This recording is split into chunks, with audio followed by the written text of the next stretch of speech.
उभय केन्द्र और राज्य सरकार ग्रामांचलगुड़िकर शिशु मृत्युहार ह्रास करने विभिन्न योजनार अर्थ व्यय करुँच। शिशुटी ग्रामांचल भिटामिन अभाव कुपोषण शिकार न हुए से सरकार प्रति ग्राम समन्वित महिला और शिशु विकास विभाग पक्षर अंगनवाड़ी केन्द्र खोली।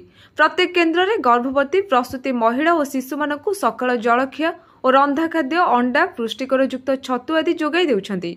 मात्र यह सत्वे ग्रामांचल कुपोषण शिकार शिशु होउछंती बोली अभिभावक महल चिंता प्रकट कलेनी। तेबे केउठी रहुछि त्रुटि काहेकि कुपोषण शिकार होउछंती शिशु ताहार तदंत करा जाउ नहीं।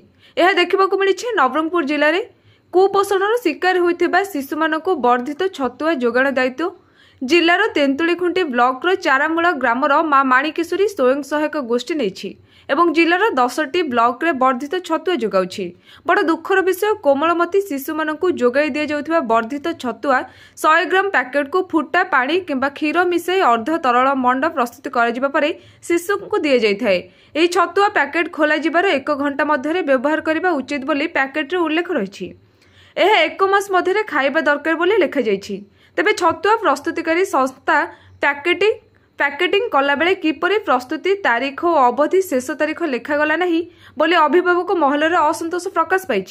किछि छतुआ पकेट रे तो 6-7 मास पुराना तारीख रही जथा 23/1/2025।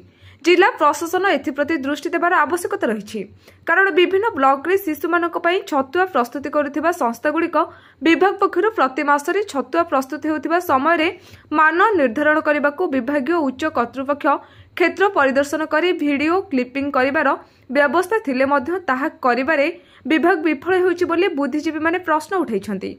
अवधि नथिबा वर्धित छतुआ खाई जदि शिशु को किछि क्षति हुए एथिपई किए उत्तरदायी रहिबो बोली अभिभावक माने अभियोग करिछन्ति। ए संपर्क में जिला शिशु विकास प्रकल्प अधिकारी को जोगाजोग करबा पई चेष्टा करिथिलु किंतु जोगाजोग होई परिला नहीं।